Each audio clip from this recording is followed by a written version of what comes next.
বৈষম্যহীন সমাজ প্রতিষ্ঠার লক্ষ্যে কোটা বাতিল ও ২০১৮ সালের পরিপত্র পুনঃপ্রতিষ্ঠার দাবিতে ২ জুলাই দ্বিতীয় দিনের মতো অব্যাহত থাকে শিক্ষার্থীদের কর্মসূচি।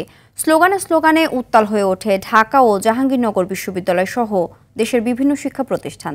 দাবি আদায় না হলে দেশব্যাপী আন্দোলন ছড়িয়ে দেওয়ার হুঁশিয়ারি দেয় শিক্ষার্থীরা। প্রকাশ্যে না হলেও কৌশলে কর্মসূচিতে অংশ নেয় জাতীয়তাবাদী ছাত্রদল। আরও জানাচ্ছেন এয়ার বাদল।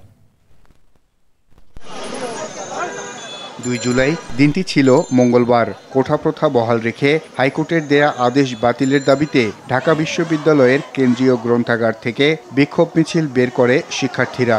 মিছিলটি নীলক্ষেত নিউ মার্কেট হয়ে সায়েন্স ল্যাব ঘুরে পুলিশের বাধা উপেক্ষা করে অবস্থান নেয় শাহবাগ মোড়ে।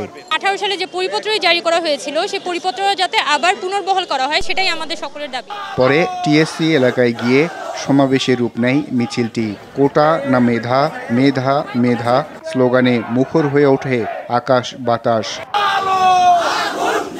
একই দাবিতে দেশের বিভিন্ন শিক্ষা প্রতিষ্ঠানের মতো বিক্ষোভ মিছিল করে জাহাঙ্গীরনগর বিশ্ববিদ্যালয়ের শিক্ষার্থীরাও। পরে মহাসড়কও অবরোধ করে তারা। সেদিনের অভিজ্ঞতা জানান বৈষম্য বিরোধী ছাত্র আন্দোলনের নতুন কমিটির মুখপাত্র সিনথিয়া জাহিন আয়েশা। ক্যাম্পাসের ব্যানার রেখে আমরা এই আন্দোলনের সাথে একাত্মতা ঘোষণা করি এবং সংযুক্ত হই।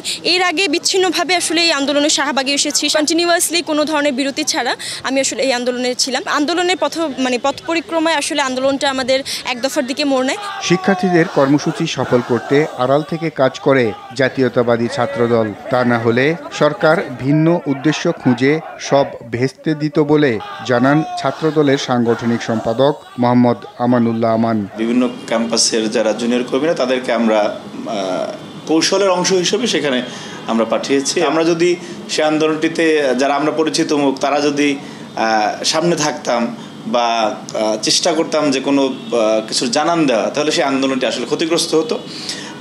যার কারণে আমরা কৌশলের অংশ হিসেবে আমাদের নেতাকর্মীদেরকে ওই রকমভাবে সেই প্রথম দিকে পাঠিয়েছিলাম। এ আর বাদল, RTV, ঢাকা।